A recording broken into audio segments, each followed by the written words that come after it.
옆 사람 진실로 우리 인사합시다. 잘 만났습니다. 사랑합니다. 은혜 받읍시다. 축복해 주는 겁니다. 네, 잘 만났습니다. 사랑합니다. 은혜 받습니다. 우리 뒷사람하고 또 하나 합시다. 은혜롭습니다. 은혜 받읍시다. 은혜 받자. 그렇게 해줘야 돼요. 요즘은 옛날 어른들이 안녕하셨습니까 인사를 많이 했는데 그 의미를 잘 몰랐었습니다. 때로는 밤새 안녕하셨습니까? 그냥 너무나 갑작스러운 일들이 많이 있기 때문에 여러분 그렇습니다. 오늘도 이렇게 저와 제가 또 여러분들 이렇게 뵐 때에 우리 장모님, 우리 권사님 또 건강한 모습으로 이렇게 만나는 것이 얼마나 이게 감사하죠. 그걸 더 많이 느낍니다. 여러분 오늘이 여러분요 10월 19일입니다. 10월달 세 번째 주일입니다. 교회력으로 말하면은 지금 주부에 나오듯이 성령 강림절 이후 19주가 됩니다. 보통 26주가 되면서 대림절이 오는데 이번에는 교회력이 성령 강림절이 23주로 여러분 맞춥니다. 23주로 성령 강림주일이 여러분 맞추면서 그게 여러분 11월 23일 한 24 성령 강림절이 24주 정도로 11월 23일이 성령 강림절로 마지막 주일이며 30일인 11월 30일 지금부터 불과 한 4, 5주 정도 대림절이 시작됩니다. 대림절 4주가 되면은 이제 12월 성탄절이 오게 됩니다. 여러분 잘 아시는 대로 교회력은 대림절 첫째 주부터 여러분 시작이 되잖아요. 그러면 11월 30일부터 여러분 시작된다 볼 수가 있습니다. 그러면 여러분 교회력으로 볼 때에 불과 몇 주 남짓 여러분 안 했습니다. 오늘 저는 오늘 읽은 본문 말씀을 중심으로 전에 말씀들이 이제 이어지겠습니다만은 본문 말씀을 중심으로 해서 제목을 이렇게 한번 적었습니다. 한번 따라해 볼까요? 복음을 위한 삶의 목표. 네, 대개 우리가 삶의 목표가 정해졌습니까? 혹은 삶의 목적이 정해졌습니까? 질문합니다만 저는 그 앞에다가 복음을 위한 삶의 목표가 설정이 되어야 된다. 그런 말씀을 가지고 말씀을 증거하려고 합니다. 여러분 사람은 누구보다도 여러분 기대하는 게 있습니다. 그리고 소망하는 게 있습니다. 그러면서 기왕이면 내가 살고 있는 이 현실 속에서 내가 바라고 내가 기대하던 그것이 여러분 이 땅에서 이루어지기를 여러분 누구보다도 여러분 원하고 있습니다. 그리고 사람은 누구보다도 여러분 자신을 이렇게 실력을 갖추면서 많은 사람 앞에 자신을 나타내기를 원하고 또 기왕이면 영향력 있는 내가 어느 공동체나 어느 삶에 있어서 그 영향력을 끼치면서 나의 실력이나 나의 삶을 타인을 위해서 기여하고 싶은 그런 마음들이 동일하게 여러분 누구나 있다고 여러분 할 수 있습니다. 그래서 우리가 호사요피라고 호랑이는 죽어서 가족을 남기고 사람은 죽어서 이름을 남기려고 한다라고 하는 이런 여러분 좋은 여러분 그 속담 그 말도 여러분 있습니다. 여러분 그러나 중요한 것은 우리가 좋은 스펙을 쌓고 여러분 많은 물질을 얻고 명예를 얻고 좋은 사람이 되고 이렇게 살아봐야 되겠다 하면서 여러 가지 수단과 방법을 가리지 않고 일을 하지만은 더 중요한 것은 목적이 올바르냐, 목표가 올바르냐, 아니면 그렇게 하고자 하는 동기나 그런 방법이 순수하면서 세 가지 여러분 사람들이 볼 때 인정을 받느냐, 아니면 내 자신이 내가 하고 있는 일을 진짜 점수를 줄 수 있나, 인정할 수 있나. 더 나아가서 우리 주님께서 우리 그리스도인들을 보실 때 우리가 계획하고 있는 그런 일들이 원하고 소망하고 있는 그런 일들이 우리 성경이 뒷받침을 해주고 주님이 원하실까에 우리는 여러분 기준을 삼고 여러분 관심을 갖죠. 왜냐하면은 우리 사람보다도 자신보다도 더 중요한 것은 언젠가 우리 모두가 하나님 앞에 설 때가 있어요. 하나님 앞에 설 때가 있다라고 하는 것은 여러분 하나님의 은혜 가운데 저와 여러분이 이 땅에 하나님 원하신 삶을 허락받았단 말이죠. 그럼 허락받은 그 3기간 동안에 하나님은 우리의 많은 탤런트라든가 시간이라든가 재능이라든가 지금 가지고 있는 많은 이런 청지기로서의 맡겨준 게 있단 말이죠. 그러면 주님 앞에 설 때 주님이 이제 오영복 목사야 회개하자 그럽니다. 계산 좀 해보자.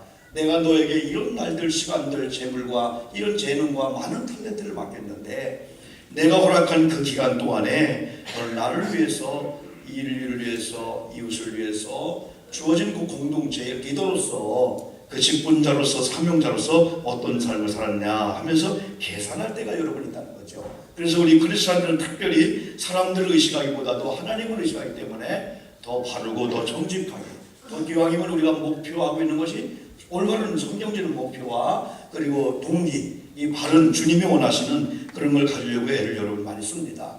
그래서 그 문제에 대한 여러분 해답이 여러분 성경에 나오고 있는데, 성경은 특별히 계속해서 우리가 하나님을 경외에 대해서 말씀을 나눴습니다마는 인생의 그 본분이 무엇이냐, 그리고 우리 인간이 어떻게 또 살아야 되냐, 인간의 어떤 데 목적을 두고 목표를 둬야 되냐, 여러분 그것을 성경을 통해서 정확하게 말씀해 주고 있습니다. 여러분 사도 바울의 삶이 그랬습니다. 오늘 본문 특별히 9장 1절 말씀부터 여러분 말씀 나가는데, 바울은 이제 많은 자 앞에 서신을 통해서 말씀을 여러분 전하고 직접 대면해서 말씀을 전달할 때마다 자기 자신에 대해서, 다시 말하면 말씀을 받는 자가 말씀을 전하는 자신에 대해서 바른 이해관을 가지고 여기에서 자기는 9장 1절에서도 이렇게 자기 자신을 고백합니다.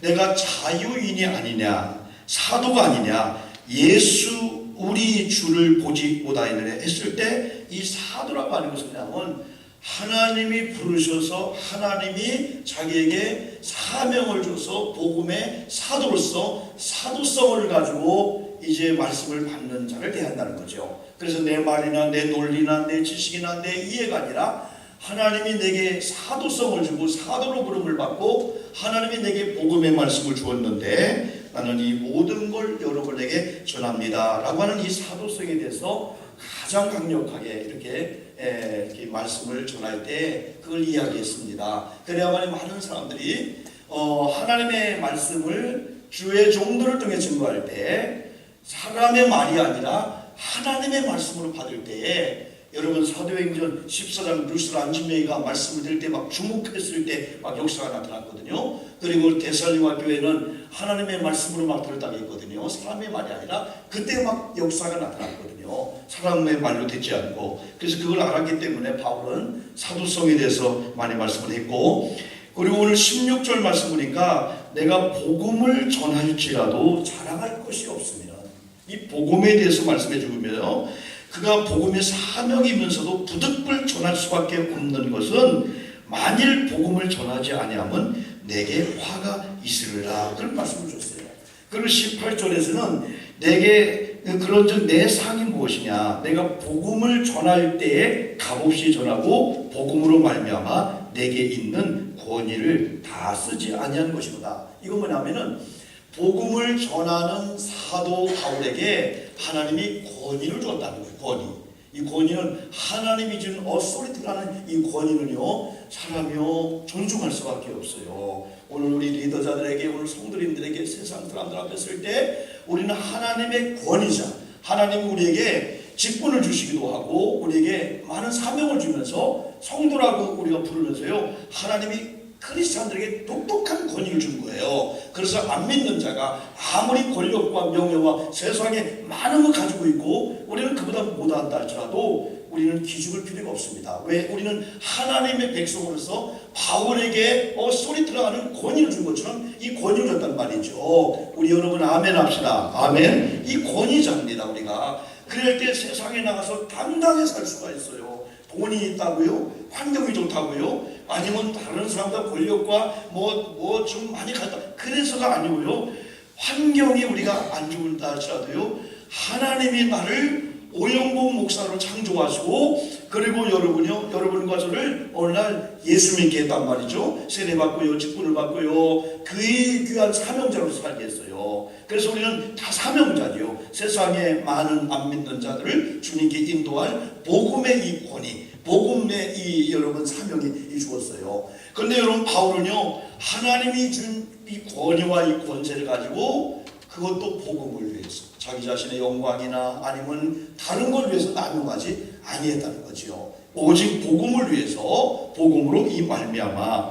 그러면 22절에서는 아무쪼록 몇 사람이라도 구원하고자 하는 이 바울의 복음에 대한 열망을 여기서 말씀해 주고 있어요. 그게 바울의 삶의 목표가, 바울의 삶의 목적이, 삶의 이유가 복음을 정확하게 말씀해 주고 있죠. 22절에서 오늘 본 말씀 전에 약한 자들에게 내가 약한 자와 같이 된 것은 약한 자들을 얻고자 하며 내가 여러 사람에게 여러 모습이 된 것은 아무쪼록 몇 사람이라도 구원하고자 합니다. 이건 뭐냐면 오직 복음의 사도성을 가지고 복음의 영향력을 끼치면서 안 믿는 사람들에게 복음을 전해주면서 그들에게 복음의 영향으로 말미암아 구원받는 하나님의 사람이 되면서 할 수만 있으면 몇 사람이라도 구원하고자 하는 그런 마음을 갖고 있었기 때문에 때로는 자기가 원치 않은 모임에도 가는 겁니다. 그리고 때로는 헬라인에게도 여기 나왔죠 여러분요. 20절에 유대인들에게도 헬라인들에게도 때로는 여러분 율법 아래 있는 자나 율법 아래 있지 않는 자나 모든 자 앞에 때로는 자기는 헬라인의 모습으로 유대인 모습으로 나가서요 내려가서요 그들에게 복음을 나타내려고 복음을 증거하려고 자기의 때로는 유대인이라든가 히브리라든가 이걸 내려놓고 할례받지 아니한 그런 자들과 함께하면서요 복음을 위해서 그래서 이 중에서 몇 명이라도 마땅히 구원받고자 하는 사람이 있을 줄 믿고 전도를 위해서 이 귀한 사명을 또한 목표를 두는 것을 여러분 볼 수 있습니다. 그러면 23절 오늘 말씀이었어요. 내가 복음을 위하여 모든 것을 행함은 복음에 참여하고자 함이라. 이걸 위해서 여러분 우리는 사도 바울을 통해서 특별히 사도 바울의 이 목표 지향적인 삶, 목표가 뭐냐? 사도 바울의 이 목적이 뭐냐? 때는 여러분 하나님은 사도 바울을 통해서 우리 인간의 이 삶을 때는 씨름으로, 때로는 권투하는 선수로, 때로는 달리기 하는 이 경주로 묘사했습니다. 그래서 여러분 씨름하는 선수나 권투하는 선수나 달리기 하는 경주나 분명히 내가 왜 오늘 경주를 해야 되냐? 오늘 왜 달려야 되냐? 오늘 말씀도 있지만은 상 얻기를 위해서. 그런데 중요한 것은 상은 한 사람만 얻는다. 세상 사람은 썩어질 이러한 어떠한 월계관 이런 금메달을 위해서 몸부림을 치는데 바울은 썩지 아니할 하나님의 거룩한 영광을 위해서 이 사도의 직분, 이 복음을 감당하게 된다는 거죠. 그래서 여러분 특별히 바울의 위대한 고백 중에 하나의 고백은요 디모데후서 4장 7절에 나옵니다. 이걸 한번 따라해 볼까요? 내가 선한 싸움을 싸우고 나의 달려갈 길을 마치고 믿음을 지켰으니 여러분 우리가요 정말 해야 될 일이 있습니다. 하나님이 허락한 인생이 있어요. 일생이 있습니다.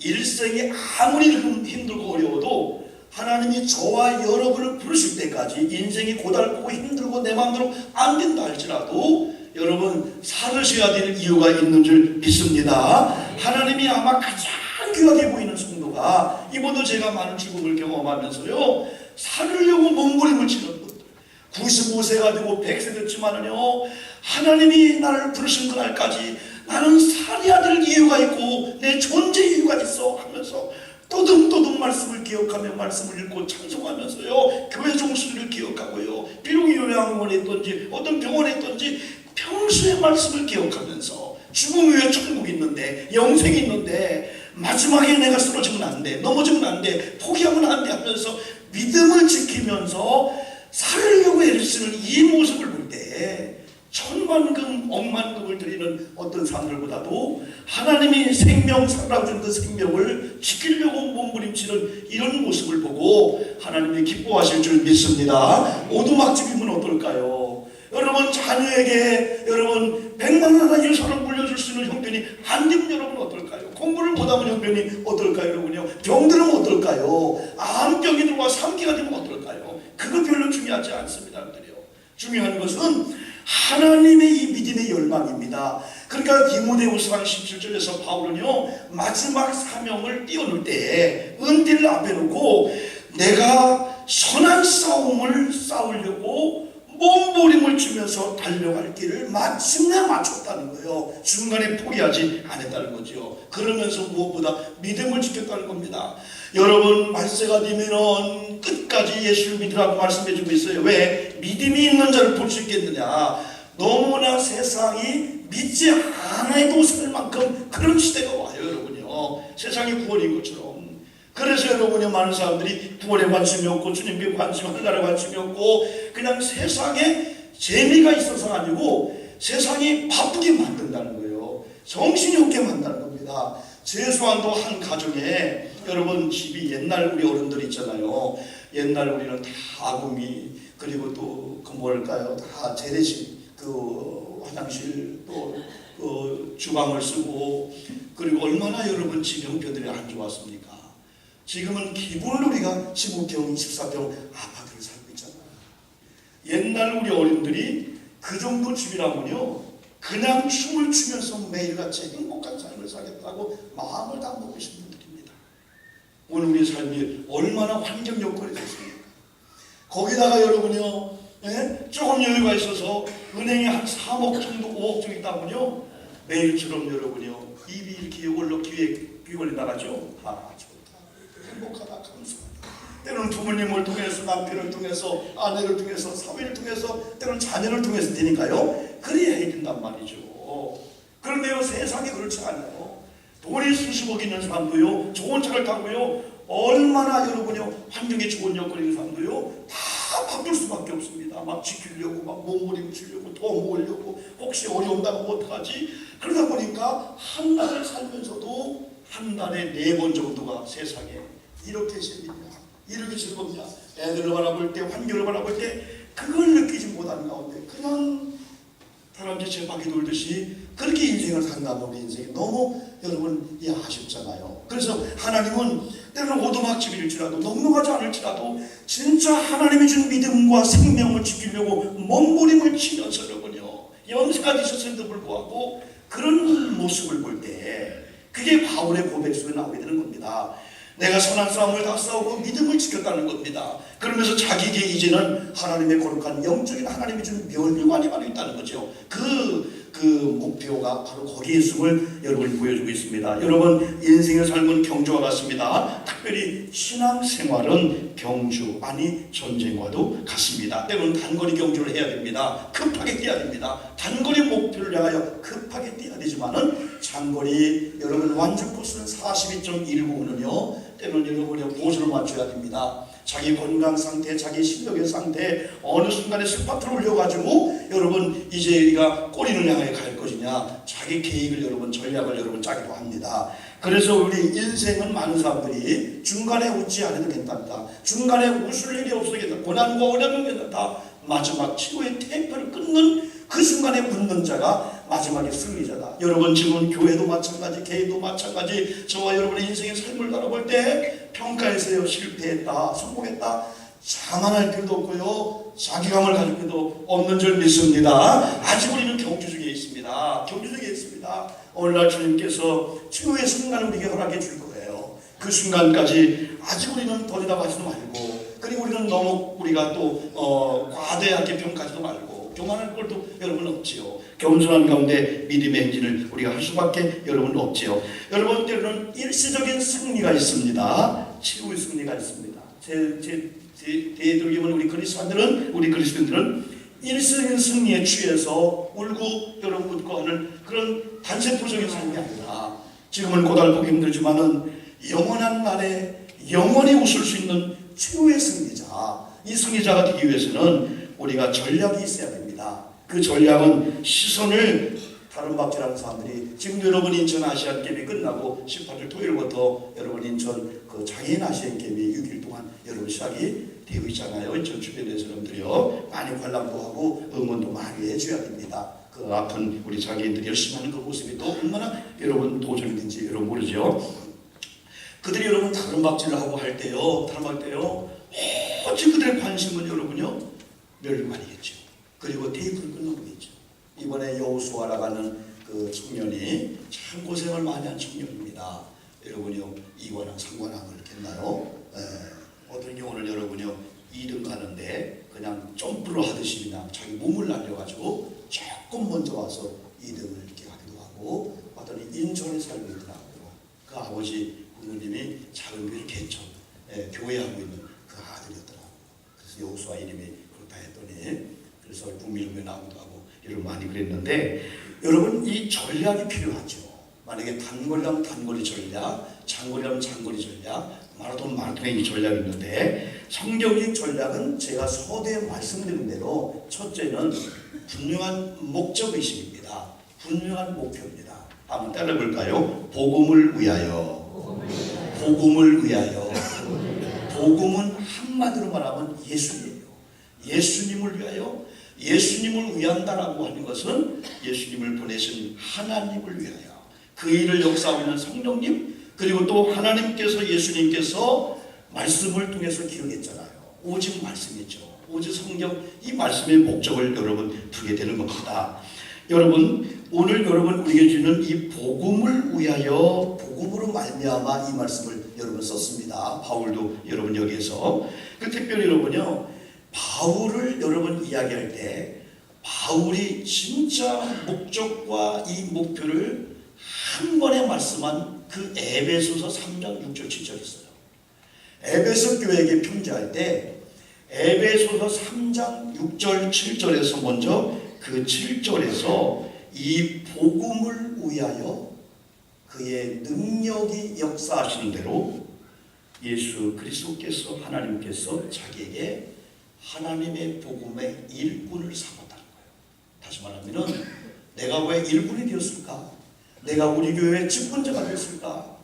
왜 내게 이런 많은 부의 이 은혜를 줬을까? 누구보다 좋은 달란트를 줬을까? 이건 복음을 위해서 주었다라는 정확한 이 이유와 목적을 알았어요. 누구를 위해서? 복음을 위해서. 누구를 위해서? 주님을 위해서 쓰라고 했다는 거죠. 여러분, 오늘 저와 여러분이 인생의 경주에서 승리하기 위해서는 우리 개인의 목적을 보는 거예요. 우리가 여러분의 목적, 우리가 여러분 좋은 일이 생깁니다. 좋은 직장, 사업장이 있습니다. 좋은 일이 있을 때 목적이 그거라면은 왜 이런 번강이? 왜 생각했던 물질의 부가 왔지? 그러면 먼저 목적을 주님께 뒀으니까 주님과 먼저 연결시켜야 되는 거예요. 이게 대단히 여러분 중요합니다. 그러므로 바울은요, 이걸 위해서 주변 정리를 했잖아요. 다 버렸잖아요. 배설물로 버렸잖아요. 신앙의 경주를 위해서 그랬죠. 다른 박진한 사람들이요, 최대한으로 가벼운 운동화에다가 가벼운 상태를 가지고 그 컨디션을 유지하면서 여러분 총세와 함께 출발을 하게 되죠. 여러분요, 바울도 그랬습니다. 여러분들요, 복음을 위한 목적을 두면요, 주변 가지치기가 됩니다.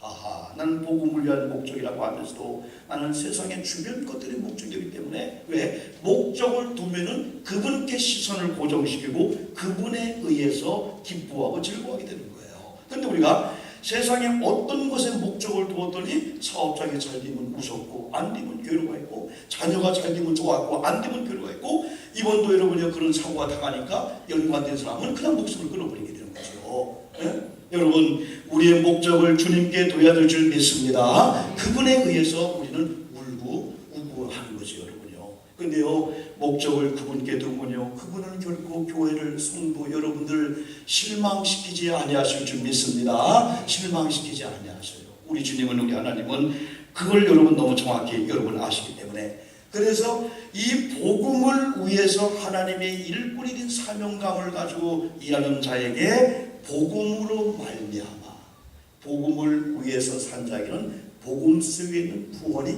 복음 속에 있는 자원이, 충족이, 이것들이요, 복음을 위해서 한 자에게 쫙 임하게 되는데, 첫 번째 그 복음으로 말미암아 오는 것이 하나님과 예수님과 함께 상속자가 된다는 거예요.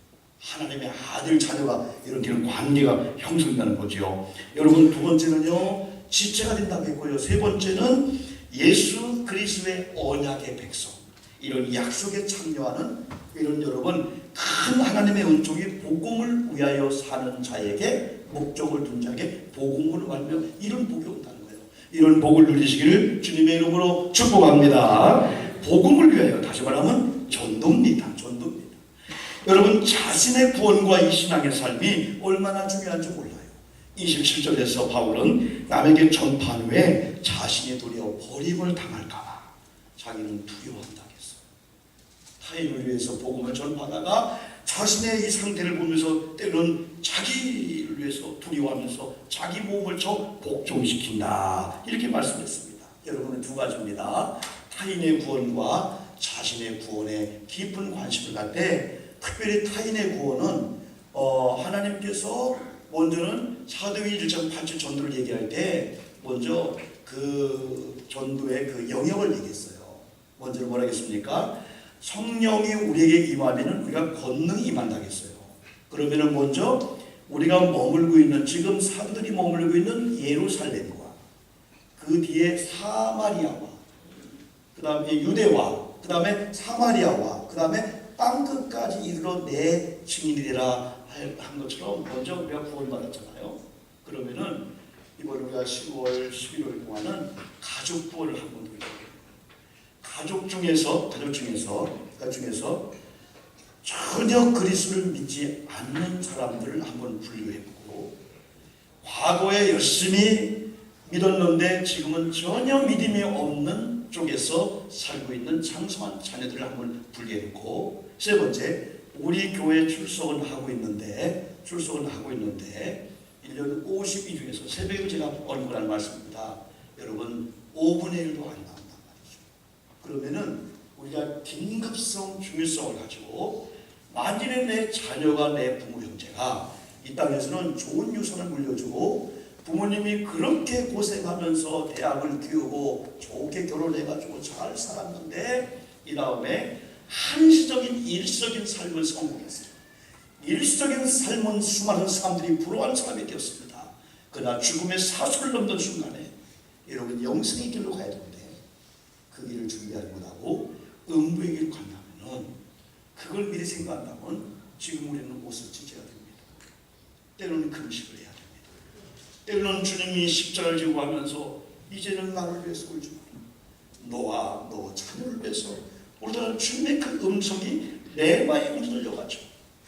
여러분 옛날 우리 어른들은요, 엄동설 안에 두고 자녀를 위해서요 눈 위에 무릎을 꿇고 빼기 있게 돌렸어요. 한국교회 어머니들이 나약해졌어요. 그렇기 때문에 자녀들이 울고 있어요. 아파하고 있어요. 어머니 지금 물질이 아닙니다. 환경이 아닙니다. 나의 영혼을 위해서 나를 좀 살려주세요. 그 피토한 마음을 가지고 부르짖고 있는 상태를 자녀도 모르고 부모도 몰라. 영만 알고. 우리가 여러분이요 가장 중요한 것이 애타게 뜨겁게 애타게 기다리시는 그 아버지 하나님의 그 마음을 가지고 이미 장성에서 내 자녀가 잘 살고 있습니다. 송도의 아파트 2개씩 갖고 있습니다. 그런데 이 다음에 살아봤자 우리가 많이 있어야 100년. 이번에 우리 103세가 되는 방지일 목사님이 여러분 소천하셨어요. 저희 가정은 여러분 80이 안 되셨습니다. 많이 아픕니다. 이번에 그 여러분 그 성남 판교 그 공연 구경하다가 20몇 명이 들었나요? 30명이 들었나요? 아유 왜 이렇게 많이 죽었어요? 왜 많이 죽었어요? 다 20대 30대 회사원 부부들 말이에요. 세 자녀가 있는 부부가 거기 환풍기에 올라가서 그걸 써놨어요. 누가 알아요? 구경을 싶으니까 올라간 건데 막 인천에도 몰랐단 말이에요. 근데 19m 밑에 떨어지면서 20몇 명이 죽어가요. 저도 16명도 알고 있는데 세상에 이게 뭘 그래요. 죽음을 예고한다면 5분 있다 죽는다면 그렇게 예수 믿을 사람 믿지 않았을까요? 저는 그것보다 더 아픈 아니 저런 사람들 중에 잠깐 동안에 저 구경한다. 예수를 혹시 믿었다면 오히려 안 믿었다면 하나님 어떻게 해요? 왜 살아가는 과정에 많이 만날 전도 기회가 있는데 저 20대 30대는 그런 기회를 놓쳤단 말이에요. 살아가는 우리 장로님 권사님 살아가는 우리 성도입니다. 가난하면 어때요 여러분들? 병들으면 어때요? 짧은 시간 동안에 조금 고난스러우면 어때요? 그러나 영원히 불교나 유교나 이런 데서는요 영원을 설명하기로요 제가 조금 각서에 설명하고요 누가 물어보니까요 황소 한 마리가 있어요. 큰 황소 한 마리가 있는데 영혼을 설명하라니까 저 하늘에서 천사 같은 분이 핀셋 하나를 가지고 내려와서 그것도 내가 볼 때는 1000년에 한 번, 만년에 한 번 와서 소 잔등에 있는 노란 털 하나 보고 가는 거예요. 천년에 한 개. 그 잔등에서 털을 딱 뽑고도 영혼의 시작도 안 됩니다. 여러분, 우리 성도님들이 좀 저와 바꿔야 될 걸 알았어요. 믿음의 사람. 고난 있잖아요. 고통 있잖아요. 그래서 애들 때문에 슬퍼하고 있잖아요. 때로는 빚 때문에, 돈 때문에, 모든 환경 관계 때문에. 여러분, 그 모든 거는요, 때가 되면요, 다 복구가 될 수 있어요. 병원 가면 아멘 한 자가 되겠지어다. 아멘. 네, 병원 가면 다 낫고 오잖아요. 저도 장례를 치르고 왔어요. 5일 동안은 먹먹하고 정신이 없더라. 저같이 그죠. 그런데 3일쯤 되니까요, 정신이 가. 어떻게 살아야 되지? 우리 아버님 어떻게 살아야 되지? 그래서 제가 금요 천야 설교를 하면서요, 들어가시지 말라 그랬어요. 누구는 나나 죽으면 뭐 끝나지. 아이고 어떻게 살아있는 사람 어떻게 살까? 절대 그러지 마세요. 산 사람은 다 살아. 다 살고요. 그래서 제가 돌아가신 자 불쌍. 돌아가신 자 불쌍. 살아요. 그러면서 제가 여러분 경험한 것은요, 제가 경험한 것은 여러분 세상에 모든 건요, 병원 갈 때 아프잖아요. 병원에 진짜를 받을 때 웃음이 나와요. 세상은 다 슬펐다가 3일 뒤면요, 다 살 길을 찾고 다 웃습니다. 그래서 우리 말이 호랑이에 잡혀가도 뭐라고요? 정신만 차리면 되듯이 갑작스러운 어떤 일이 집에 올 때, 만약에 갑자기 심장 쪽에 이상이 있어서 가슴에 누가 쓸렸습니다. 그러면 당황하지 말고 어떻게 해요? 심폐소생술을 기억하는 정신을 차려야 된다는 거야. 당황하면 119도 몰라요. 119 어떻게 가야 하면서 못 누릅니다. 당황하면. 그때 영적으로 딱 정신이 오면, 아, 우리 남편이 그래, 우리 아버지 할아버지가 그래 하면서 심폐소생술을 하면서 의사가 오는 과정까지 숨으로 도와주는 거예요. 그게 안 되면 인공호흡을 하는 거예요. 3분이 중요하니까, 4분이 중요하니까. 그게 생명의 산날들이 거기 있으니까. 정신적인 게 그렇게 여러분 중요한 거죠. 여러분, 그러나 문제는 영원한 세계입니다. 그런데 중요한 것은 영원한 세계를 준비할 수 있는 기간이 예배 끝나고 있단 말이에요. 그래서 아들 너 좀 와라. 오늘 내가 너희 집에 가야 되겠다 하면서 긴급성을 가지고 중요성을 가지고 하면은 반드시 영향력이 권위를 줬기 때문에 끌려와요. 여러분 다 그걸 느낍니다. 안 당겨줘서 그렇지요. 부모님이 여러분이요, 금식하며 기도하면서 아들의 영혼 구원을 위해서 믿다가 낙심한 영혼 돌아오는 걸 위해서요, 이걸 위해서 바로 목적을 삼아라. 그러면 나머지는 내가 해주겠다. 여러분, 가장 중요한 것, 긴급한 것, 영생의 문제, 구원의 문제임을 알고 긴급성을 가지고 잠자고 있는 아들 그냥 보고 그래 잘 잔다 하지 말고, 아닙니다 하나님, 아닙니다 하나님, 예수 없이, 오늘 예배 없이 돈 가지고 안 됩니다 하면서 눈물 뿌려 기도하다가 여러분요, 그 앞에 기도하다가 그 떨어지는 눈물이 자녀가 뜨거운 100도 이상 되는 불 같은 걸로 받아가지고 벌떡 깨가지고요, 어머니 왜 그러십니까? 엄마 마음이 그 마음이었어요. 죽은 자의 소원도 들어주는데 어머님 소원이 집 사달라는 게 아니고, 용돈 한 달에 50만 원 100만 원 달라는 게 아니고, 예수 믿고 영생 얻을 그것인데 어머니 왜 그 소원을 못 들어주겠습니까? 불의한 자녀가 아니에요. 우리가 안 되기 때문에 그렇지. 여러분, 주의 말씀으로 듣기를 주의 이름으로 축복합니다. 죽음의 문제 제가 얘기했어요. 언제일지 모릅니다. 여러분요, 진짜 우리가 도와줘야 돼요. 사람들 도와줘야 됩니다. 언제 어떤 일을 준비하지 못하고 영원히 고통, 아픔, 무서움, 천국에 있는 걸 많이 본다면 막 이럴 수 없으면 나를 토득해서라도 예수 믿게 해야 되죠. 이 뜨거움과 고통과 아픔이 한순간 지나면 그냥 해서되는 게 아니고 영원이기 때문에 그 고통 속에서 여러분들, 할머니 한 분이, 여러분 남편도 없어요. 자녀도 없습니다. 며느리가 있는데 여러분 그 자녀가 여러분 죽었어요. 근데 그 젊은 며느리가 시어머님을 모셔. 근데 여러분이요, 그런 여러 가지 뇌 쪽에 문제, 뇌동맥 쪽에 문제가 있어서 완전히 그 여러분 할 수 없는데 긴급으로 며느리가 울면서 병원에 가서요, 수술을 받았는데요, 여러분이 회복이 됐어요. 그런 회복이 되자마자요, 빈대떡이 먹고 싶다, 빨리 가서 고추 심어야 된다, 그런 말씀하는데요, 의사가 와서 할머니 어떠세요 했더니 나쁜 사람, 그러네. 나쁜 사람. 왜 했더니 가래를 꺼내기 위해서 여기다 이렇게 수술을 해갖고 그걸 하는데 얼마나 그때 고통스러운지. 가래 호수 있잖아요. 여기 들어갈까요? 나쁜 사람이라고 빨리 나가라고 의사도 그러는데 살리려고 했잖아요. 그 고통이 얼마나 아프겠어요. 조금만 있다가 여러분요 예배 끝나고 식사하신 다음에 너무 오래 하지 말고 조금만 숨 안 쉬어봐요거든요. 이게 정신이 벌떡납니다. 어떤 사람은요 세수하다 욱 하고 물을 먹었대. 그러니까 아유 동서 싸움 거 아무것도 문제가 아니다고 물 한 잔 딱 해서 기도부 들어가니까 막 이게 막 현기증이 나고 이런 인간인데 말이야. 동서하고 싸우고 식구들 싸우고 돈 문제 싸우고 그게 아니라고요. 사랑하는 성도 여러분, 무엇보다 중요한 죽음의 문제, 네팔 히말라야 한 번쯤 가고 싶게 등산한 사람들, 그죠?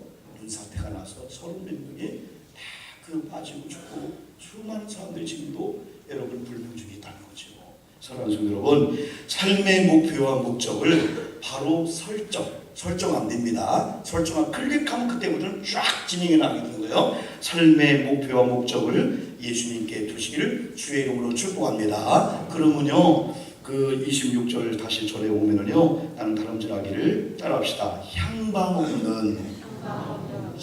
없는 방향이 없는 것 같이 안 한다는 거예요. 권투 선수가 눈 감고 뚫는다든지 달리기 뛰는 사람 눈 감고 막 뛴다든지 어느 정도 감각을 가지면 거꾸로 가잖아요. 오늘 요즘 많은 사람들이 이런 얘기를 많이 해요. 속도 중요합니다. 그죠? 빨리 왔어요. 우리들도요. 그런데 속도만큼 중요한 것은 어느 방향으로 빨리 왔냐. 방향이 잘못 설정됐는데 여러분 가면 안 되죠.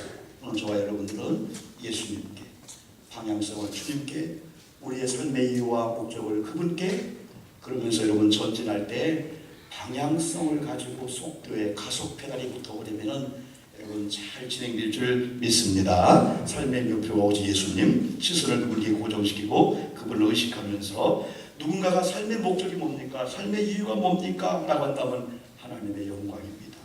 하나님의 영광은요 이웃을 위해서입니다. 여러분 가정을 위해서도 마찬가지입니다. 우리가 살고 있는 사업장을 일으키는 것도 하나님의 영광이고 주님께 영광이라고 여러분 볼 수가 있습니다. 여러분 세상의 그 목표라든가 탑으로 정상으로 올려가려고 하는 것은 위험합니다.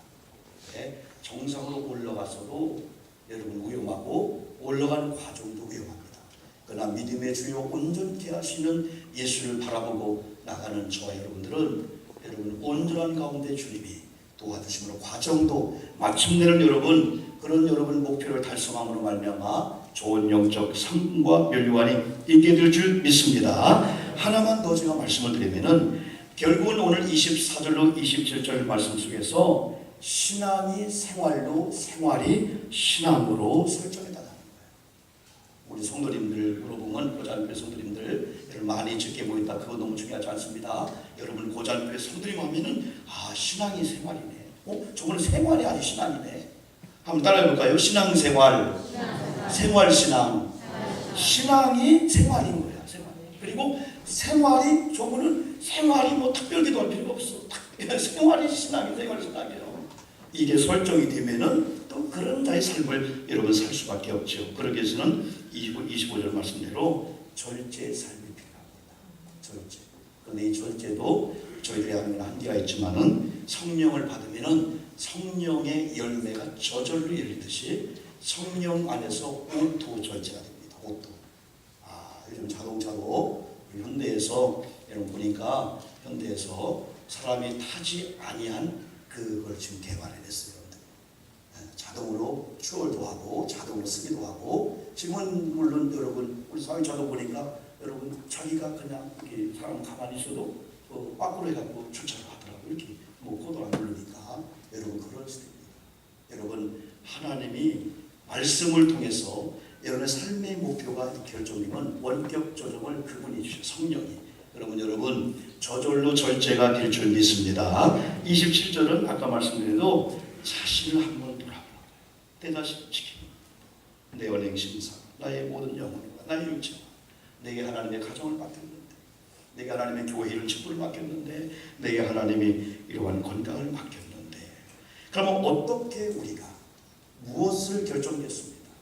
무엇을 그러면 어떻게 우리가 절제하고 어떻게 우리가 목표와 목적이 의식을 가지고 살아야 되냐 할 때 가장 중요한 것은 그분을 바라보고 내 자신을 바라보면서 그분을 바라볼 때 그분에 의해서 내 자신의 이게 뭐랄까요 가지치기하고 치워지는 이 복종길이 알겠잖아요. 그것이 쫙 여러분 그 은혜로 되어지게 됩니다. 항상 아까처럼 그분을 바라보고 나가고 그분을 하나님을 바라보 기도하고 나가면은 하나님이 우리 속에 언행 심사 속에서 조절을 해줘요. 말하는 거, 행동하는 거, 우리 마음에 먹는 거, 생각하는 거 다 주님께 고정을 뒀기 때문에 스스로 우리 몸을 다스리고 우리 몸을 치게 되는 거죠. 그리고 우리 속에는 육체의 일들이 많이 따라붙고 환경이 그렇습니다. 그걸 이길 수 있는 이런 은혜와 능력도 하나님 허락하십니다. 마지막은 여러분 순복하는 삶, 순종하는 삶이 여러분 될 수밖에 없습니다. 그분께 목적을 두면은 결국은 또 우리가 하나님 말씀을 듣고 말씀에 또 순종할 때 또 여러분 조금도 이렇게 설정된 부분들도 이렇게 와야 돼요. 그럼 다시 목적이 주님께 두고 또 목표가 되고. 그래서 하나님의 말씀, 예수님의 말, 하나님의 말씀에 순종하고 순복하는 게. 그래서 말씀을 듣는 자리에 많이 오셔서 말씀을 듣고 말씀의 은혜를 받으면은 이 말씀이 우리를 쫙 인도해서 좀 약해진 부분들을 강화시켜버려요. 그래서 우리를 자꾸 하나님 목적의식을 가지고 목표를 제한적으로 살게하죠. 그래 그분께 설정해 놓으면은 때는 육체의 환경 속에서 환경의 제약을 받고 육체의 제약을 받아요. 그래서 육체의 여러 가지 막 그것들 우리를 막 제약해서 영적으로 우리를 세태게 만들죠. 그러나 우리가 또 말씀을 듣고 말씀을 읽고 순종하기만 하면 일단 여러분 자녀도 부모님께 순종하기만 하면 돼요. 잘못해도요.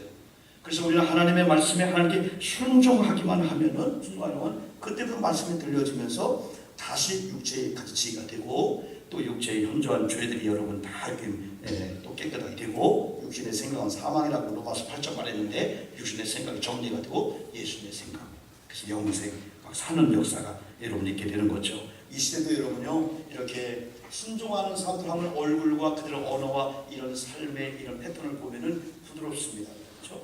지금 시대는요 막 사납고 악하고 막 강하고 막 크들치고 하는 사람들이 리더가 되는 시대가 지났어요.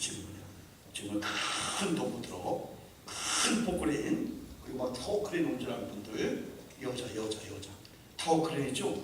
저 아파트 막 20층 하는데 막 타워크레인 그 사람들 그분 TV 나오는데요. 처녀가 그 꼭대기에서 몇십 미터 꼭대기에서 그 엄청난 타워크레인 있죠. 공사할 때 이렇게 왔다 갔다 이렇게 하면서 큰 철근을 올리는 거예요. 여성들이 하고 있는 거예요. 얼마나 여성이 저는요 무서운 사람이 막 올라와서 덩치가 큰 사람들이 막 그냥 안 올리면 죽고 막 그런 줄 알았어요. 아니에요. 돈 부드럽고요 확 지나가는데 이렇게 욕하려고 때 보니까 여자가 또 돈 부드러운 사람들이 있어요. 여자가 또 아이고 요즘은요 부드러워요. 오늘 여러분 예배 끝난 다음에 일부러 인상을 쫙 이렇게 피시면서 그냥 이렇게 하시면서 밥 먹을 때 배워서 맛있게 드세요 하면서요. 그래도 우리 교회는요 청년들 우리 젊은 우리 집사님들이요 지나가서 딱 눈이 이렇게 원 바지를 눈이 딱 튀면요 맛있게 드세요 하고 지나가잖아요. 여러분 그게 참 여러분 중요한 것 같아요. 그래서 우리 교회가 밝은 얼굴로 마지막 순종한 자세로 그런 모습으로 그런 모습을 나간다면 하나님 원하시는 그 목표를 딱 설정했기 때문에 여러분 승리할 줄 믿습니다. 기도하시겠습니다. 여러분 3분 동안만 말씀 의지하고 우리 같이 하나님 앞에 기도하겠습니다. 아버지 감사합니다. 우리 어떻게 살아야 되나에 대해서 성경은 우리에게 답을 주고 있습니다. 하나님 많이 살아왔습니다. 우리가 좀 더 일찍 하나님 바른 삶을 설정하고 성경적인 삶을 살아왔다면 우리의 모습은 달랐을 겁니다. 그러나 지금입니다. 하나님 아버지 지금부터 정확하게입니다. 비슷하게 아닙니다. 대충이 아닙니다. 적당히 아닙니다. 분명한 신앙관과 분명한 목적의식과 분명한 목표를 우리 주님께 두고 하나님 시시하게 살지 않게 도와 주시옵소서. 믿음의 사람답게 하나님의 사람답게 주여 하나님이 준 좋은 하나님 아버지의 직분자답게 사명자답게 하나님이 준 권위자답게 당당하게 멋있게 살게 도와 주시옵소서. 우리는 하나님의 백성입니다. 하나님의 사람들입니다. 땅을 지배하고 땅을 다스리고 땅에 영향을 주고 땅을 살려야 될 하나님의 위대한 사람들이 산경에 의해 좌절하면 안 됩니다. 세상의 목적을 두면 안 됩니다. 세상의 목표를 두면 안 됩니다. 오직 하나님께 오직 말씀에 오직 주님께 목적을 두고 목표를 두고 그분을 향하여 의식하며 고정하며 나갈 때 우리 앞에 당당하게 승리하는 미래가 전개되게 될 믿습니다. 우리 교회와 우리 장로님들 우리 권사님들 우리 집사님들 우리 모든 찬양대 우리 모든 젊은이들 교회 학교 가는 모임까지 이 말씀에 잡히게 도와 주시옵소서. 세상에 나가서 빛을 발하고 영향력을 끼치고 삶을 기회해주는 멋있는 영적인 크리스찬의 믿음의 삶을 살게 해 주시옵소서. 예수님 이름으로 기도했습니다.